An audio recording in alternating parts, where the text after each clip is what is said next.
DJ Kanchan Raj Muzaffarpur. मन तू बात के ससुरबा के बेटी ये ना नहीं हमारा से करब पजेटी।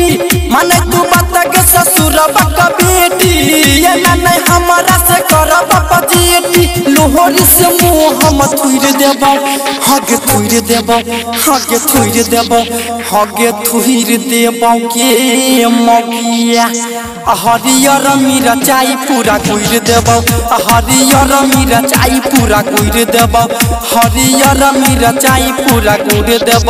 मन तू बात के ससुरबा के बेटी ये ना नहीं हमारा से करब पजेटी।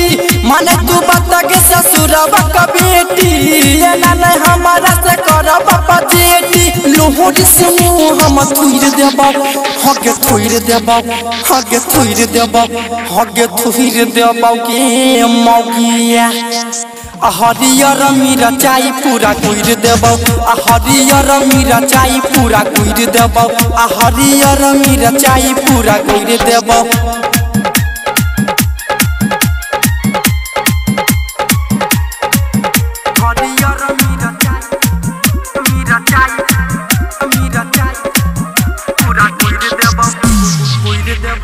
Mix by DJ Kanchan Raj Muzaffarpur. किया कहबिया हबै छी तू कहै छी कमीना कोइने छ ना गोदम तू मुश्किल जीना कोइने छ ना गोदम तू मुश्किल जीना। किया तू दिन रात दही छे के गहरी फोन पगार दऊ तोहर महतारी। किया तू दिन रात दही छे के गहरी फोन पगार दऊ तोरे महतारी। मुहे में मुँह सर होइर देब हगे होइर देब हगे होइर देब हगे होइर देब के मगिया हरियर मिरचाई पूरा गुर देब हरियर मिरचाई पूरा गुर देब हरियर मिरचाई पूरा गुर देब। TS recording studio Darbhanga.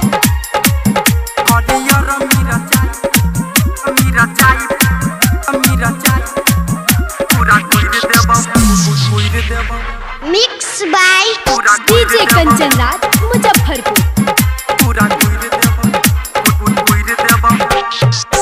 कहौ रविंदर कहले आहब छुट्टा छुट्टी छोरे से पहले तोहरा तोड़ देब घूटी छोरे से पहले तोरा तोड़ देब घूटी। तू तछे सुन धर्मेंद्र से फसल सोनुआ छोटुआ के नजरी में बसल।